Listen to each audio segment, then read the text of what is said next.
لہذا یہ بڑے پتے کی بات ہے، فرمایا کہ ہمیشہ مانگنے ہی آتی ہو، کبھی ملنے بھی آ جایا کرو۔ تو اللہ کے محبوب نے فرمایا کہ الصلاۃ عماد الدین، نماز دین کا ستون ہے، الصلاۃ معراج المومنین، نماز مومن کی معراج ہے، اور نماز میری آنکھوں کی ٹھنڈک ہے۔ جب ساری غرض و غایت کو بلائے طاق رکھ کے، یہاں تک کہ جنت کو پانے کی تمنا بھی ایک لمحے کے لیے ہٹ جائے، خالصتاً صرف اور صرف اللہ کی رضا شامل حال ہو، اللہ کی رضا مقصود ہو کہ مولا ان سجدوں کے بدلے، اس نماز کے بدلے تو راضی ہو جا، تو راضی ہو جا، تو راضی ہو جا۔ تو یہ پیغام ہے کہ کبھی ملنے بھی آ جایا کرو۔ اگر فقط رب سے ملاقات کی تمنا ہے، رب سے ملنے کی آرزو ہے، تو پھر یہی نماز ہے۔ لیکن اگر نمازوں میں بھی دکھاوا مقصود ہو، یار پھر نماز نہیں ہے، نماز بسیدہ کپڑے میں لپیٹ کر بندے کے منہ پہ مار دی جائے گی۔ ایک پیغام یہ بھی ہے کہ دوسرا پیغام یہ بھی ہے کہ نماز خرابی ویل ہے، تباہی ہے ایسے نمازیوں کے لیے جو اپنی نمازوں سے غافل ہے۔ اور دوسرا پیغام جو ابھی آپ نے سنا کہ نماز دین کا ستون ہے، نماز آنکھوں کی ٹھنڈک ہے، اور نماز مومن کی معراج ہے۔ وہ عمل سے زندگی بنتی ہے، جنت بھی جہنم بھی، خاکی اپنی فطرت سے نوری ہے نہ ناری ہے۔ تو اگر نماز کی ارادے نیتیں درست ہیں تو بلا شبہ یہ مومن کی معراج ہے۔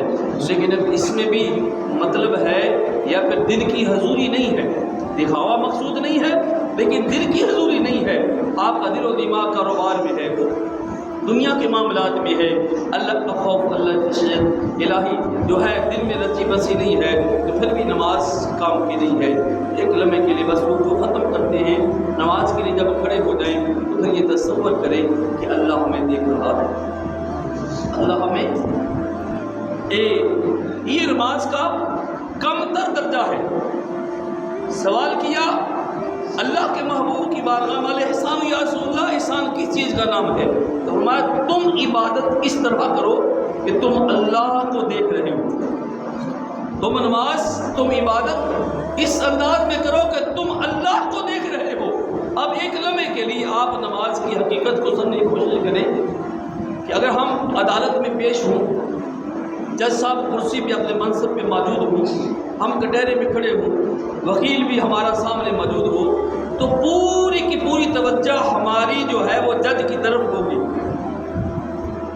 خوف طاری ہوگا، ڈر لگا ہوگا، نہ جانے کیا کہہ دے، نہ جانے کیا ہمارے حق میں فیصلہ لکھ دے، نہ جانے یہاں سے نکلنے پائیں نہ نکلنے پائیں۔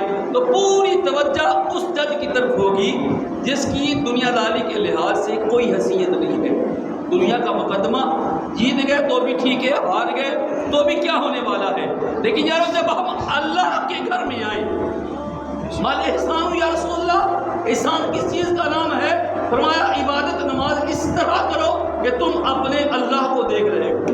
تو جب اللہ کے گھر میں آئیں، ہمارے پیش نظر یہ ہمارا تصور خیال ہو کہ ہم اللہ کو دیکھ رہے ہیں، اللہ کو دیکھ رہے ہیں، پھر یہ خیال ہو کہ قبولیت ہے تو پھر جنت ہے، اگر مردود ہو گئے، رد کر دیے گئے تو جہنم کے دہتے ہوئے انگارے ہیں۔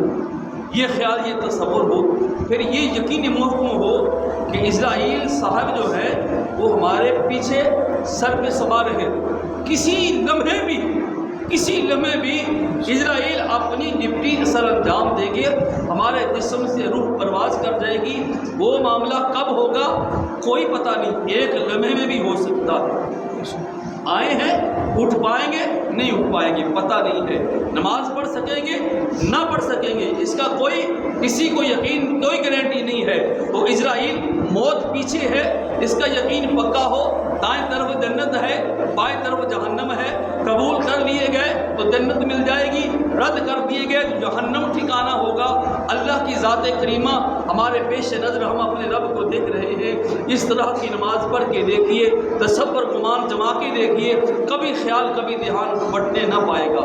تو اللہ کے محبوب نے خبر دی کہ آخری درجے کی عبادت نماز ایمان اس حال کا ہے کہ یہ تصور ہو کہ رب ہمیں دیکھ رہا ہے، اور یہ ایمان تو سب کا ہے کہ رب ہمیں دیکھ رہا ہے، لیکن اس اعلیٰ درجے کی عبادت وہ ہے کہ یہ گمان ہو کہ ہم اللہ کو دیکھ رہے ہیں۔ یارو اللہ دیکھ رہا ہے یا پھر ہم اللہ کے روبرو ہیں، ہم حاضر ہیں، تو دونوں صورتوں میں بندے کا دھیان نہیں بڑھتا۔ یہ شریعت مطہرہ ہے، اللہ کے ولیوں کو اس کا مہینہ ہے، تو لہذا